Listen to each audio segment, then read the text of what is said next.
Assalamualaikum warahmatullahi wabarakatuh. Halo, halo, halo. Anak-anak kelas 2A semuanya yang cantik-cantik dan ganteng-ganteng. Semangat ya. Semoga kita semuanya selalu dalam keadaan sehat walafiat. Siap untuk belajar bersama. Nah, kita lanjutkan lagi ya anak-anak. Pembelajaran kita pada pagi hari ini, silahkan dibuka buku yang dipinjami dari sekolahan ya. Buku BSE tema 2 bermain di lingkunganku yang warnanya ungu muda. Nah ya, yang berwarna ungu muda silakan dibuka dengan pelan, hati-hati, jangan sampai sobek. Dibuka halaman 13. Nah, di halaman 13 sudah ketemu belum? Nah, di situ ada bacaan yang judulnya bermain simpai. Gimana itu ya? Mari kita simak. Nah, siapkan konsentrasinya. Tahukah teman-teman, apakah simpai itu? Pernahkah teman-teman memainkannya? Simpai adalah alat permainan yang berbentuk lingkaran. Simpai terbuat dari rotan. Simpai dapat dipakai untuk bermain dan berolahraga. Cara memainkannya dengan memutar simpai di pinggang. Kemudian pinggang digoyangkan mengikuti putaran simpai tersebut. Permainan ini dapat dilakukan secara bersama-sama. Pemenangnya adalah pemain yang dapat mempertahankan putaran simpai paling lama. Jadi permainan simpai itu dengan memutarkan rotan yang berbentuk lingkaran ya, ditaruh di pinggang terus diputar-putarkan. Siapa yang dapat berputarnya lama, tidak jatuh-jatuh, bertahan lama, berarti dia yang menang. Nah, setelah membaca dan memperhatikan bacaan tadi, tentunya kita dapat menjawab di halaman 14. Nah, di situ ada pertanyaan. Apakah simpai itu? Jawabannya apa kalau ditanya simpai? Simpai adalah alat permainan yang berbentuk lingkaran. Iya, tadi kan udah ya, ada di halaman 13 ya. Tentunya kalau kalian semua menyimak dapat menjawab pertanyaan-pertanyaan yang ada di halaman 14. Begitu ya.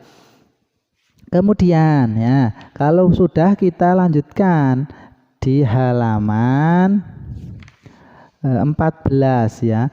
Di halaman 14 itu pertanyaan yang apa? Yang ditanyakan dari percakapan antara Beni dan Tiur serta siapa itu? Ibunya di halaman 16. Yang intinya percakapan tadi jika kita cermati ya, contohnya itu ya, kita baca saja.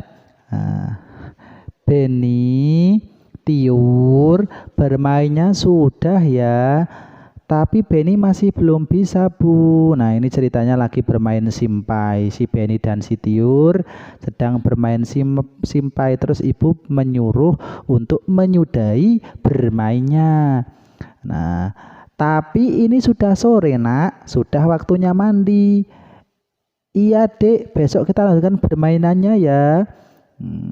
Iya dek, besok kita lanjutkan bermainnya ya, kata si kakaknya. Tiur namanya. Beni masih ingin berlatih Bu, kata Kak Tiur, harus rajin berlatih. Iya nak, besok dilanjutkan berlatihnya. Kalau bermain tidak boleh lupa waktu. Baiklah Bu, ayo kak, ayo. Benar kata ibu dek, ayo kita mandi.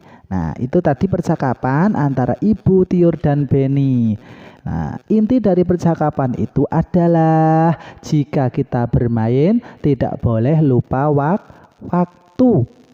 Nah, itu di antara aturan ketika bermain. Nah, di setiap tempat itu ada aturannya. Di rumah ada aturannya, di sekolah ada aturannya, di tempat bermain pun ada aturannya. Nah, salah satunya tadi ya, jika bermain tidak boleh lupa waktu. Terus, sebelum bermain, apa yang kita lakukan anak-anak? Iya, sebelum bermain kita harus berpamitan kepada orang tua. Nah, ketika bermain, kita harus bermain dengan rukun. Nah, kemudian ya, hati-hati nih, tidak melakukan permainan yang berbahaya. Contohnya apa permainan yang berbahaya? Ngunduh layangan ya. Bermain layangan di jalan raya itu tidak boleh. Mengejar layangan putus, dikejar sampai ke jalan raya itu berbahaya ya. Terus tidak bermain ke tempat yang jauh sekali. Tidak boleh bermain ke tempat yang jauh-jauh, bisa-bisa kita tersesat, tidak tahu jalan pulang kemana, aku harus mencari jalan pulang. Nah gitu ya, itu di antara aturan ketika kita bermain. Nah, kemudian anak-anak, kita buka bukunya lagi di halaman 90. Nah, sekarang bukunya yang buku Bu Pena. Halaman 90. Ya, Bu Pena halaman 90. Kalau di buku yang ungu di halaman 21. Nah, halaman 21. Nah, kita ke buku Bu Pena dulu ya. Di Bu Pena itu ada gambar apa itu? Mari kita baca ya. Kita akan belajar menyebutkan kosakata tentang benda. Setiap benda mempunyai ciri masing-masing.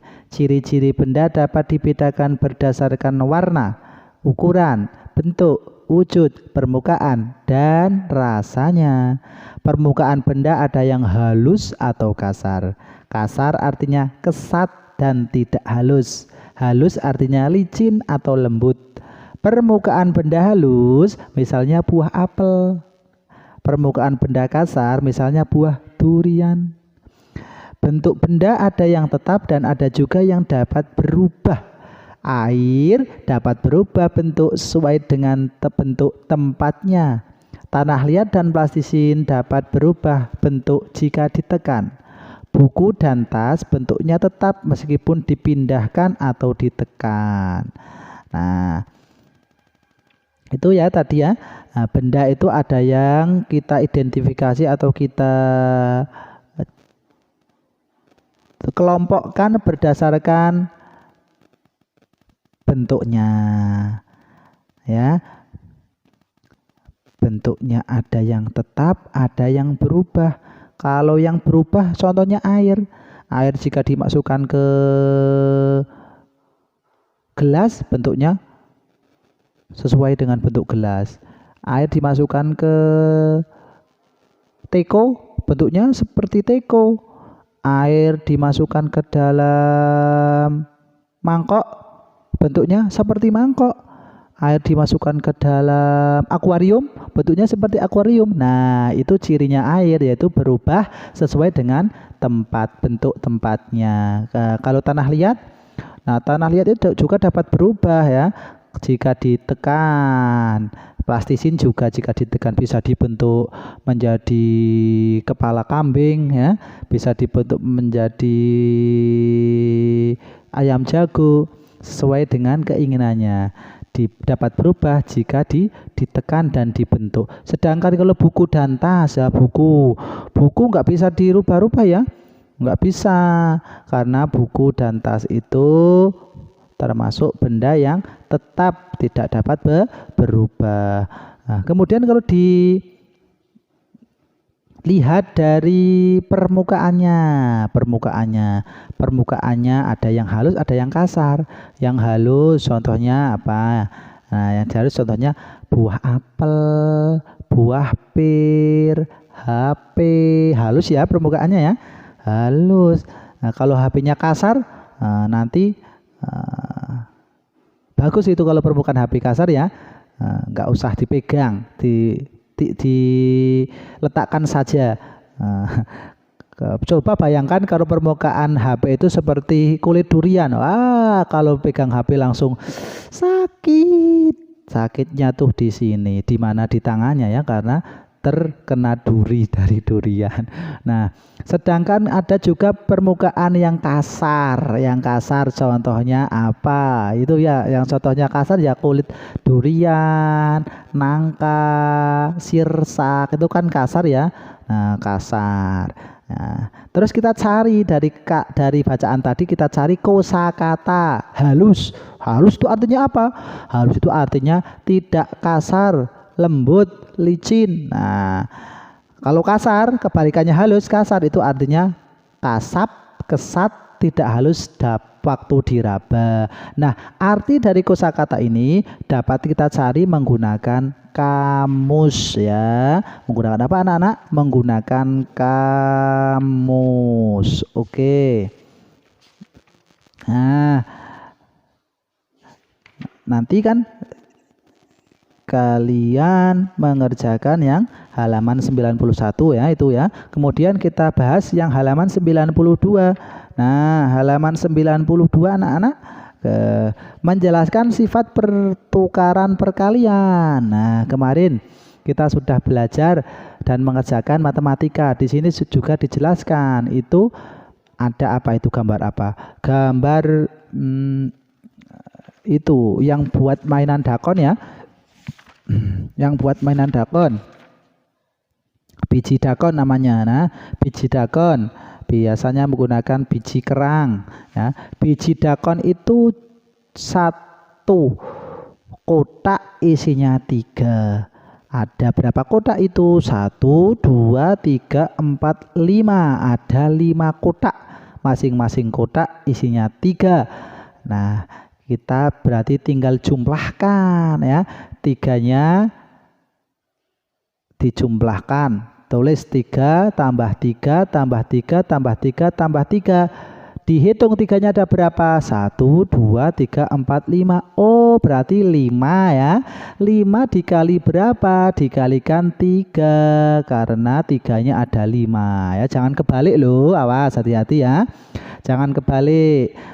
Harus sesuai ya. 3-nya ada 5 berarti tulis 5 dulu. Terus dikalikan 3 itu bentuk perkaliannya. 5 dikali 3 sama dengan berapa? Ditambahkan saja. 3 tambah 3, 6. 6 tambah 3, 9. 9 tambah 3. Berapa 9 tambah 3? 12. 12 tambah 3, 15. Jadi hasilnya penjumlahan 3 sebanyak 5 kali ya. Penjumlahan 3 sebanyak 5 kali itu hasilnya 15.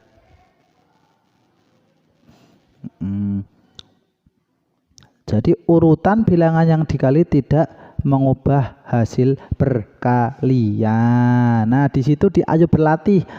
Di ayo berlatih yang nomor 1, isilah titik-titik dengan bilangan yang tepat. Yang A, ada 3 piring roti. 1 piring berisi 4 potong. Berarti berapa itu? Diisi titik-titiknya. Berarti isinya titiknya diisi 4 ditambah 4 ditambah 4. Tuaga berarti 3 dikali 4. 3 dikali 4 hasilnya berapa? Hasilnya 12. Yang B, kelereng. Ada kelereng.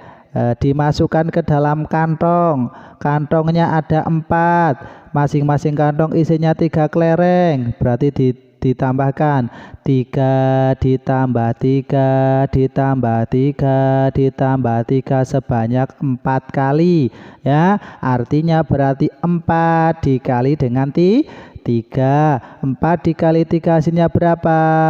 Nah, sama saja ya seperti yang A, hasilnya 12. Begitu anak-anak ya. Semoga paham. Nomor 2, hubungkan penjumlahan dengan perkalian yang sesuai. Dihubungkan ya. 3 ditambah 3 ditambah 3 ditambah 3 ditambah 3. Dihitung 3-nya ada berapa? 1, 2, 3, 4, 5, 6. Berarti 6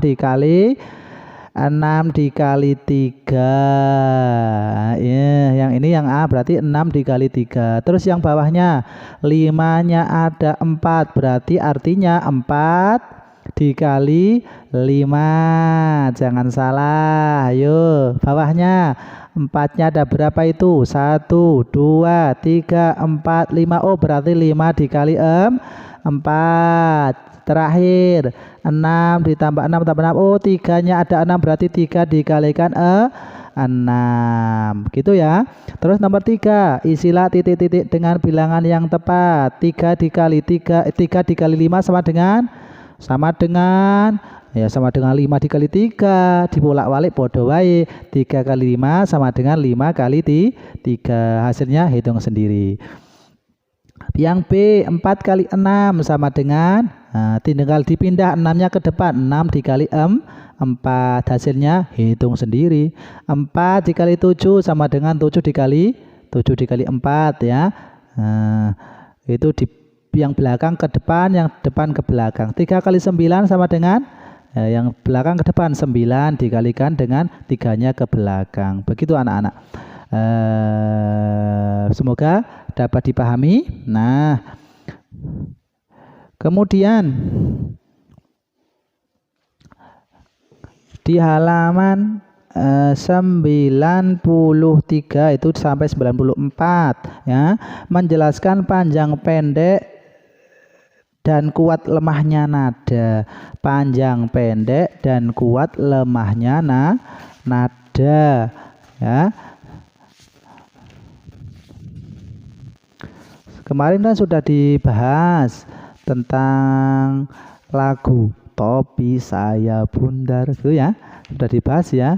Nah, kemudian kita akan membahas tentang panjang pendek dan kuat lemah nada. Nah, panjang atau pendek nada dihitung dengan apa? Dengan ketukan. Ketukan. Kuat atau lemah nada ditentukan dengan tekanan suara. Syair dengan ketukan kuat dinyanyikan keras, syair dengan ketukan lemah dinyanyikan lembut. Nah, ya, ada yang panjang dan ada yang pendek nada. Itu dihitung dengan ketukan, sesuai dengan ketukannya. Kalau kuat dan lemah itu ditentukan oleh tekanan suara. Semakin kita keras berarti suara yang keluar akan kuat. Kalau kita lemah berarti suara yang keluar akan lemah juga. Nah, syair yang dikeluarkan dengan tekanan kuat itu artinya dinyanyikan dengan keras. Biasanya di awal lagu itu keras. Nah, kalau suara syair dengan tekanan lemah itu dinyanyikan dengan lembut. Begitu. Nah, mungkin itu dulu pengantarnya ya. Semoga bermanfaat. Selamat belajar, selamat berprestasi. Assalamualaikum warahmatullahi wabarakatuh.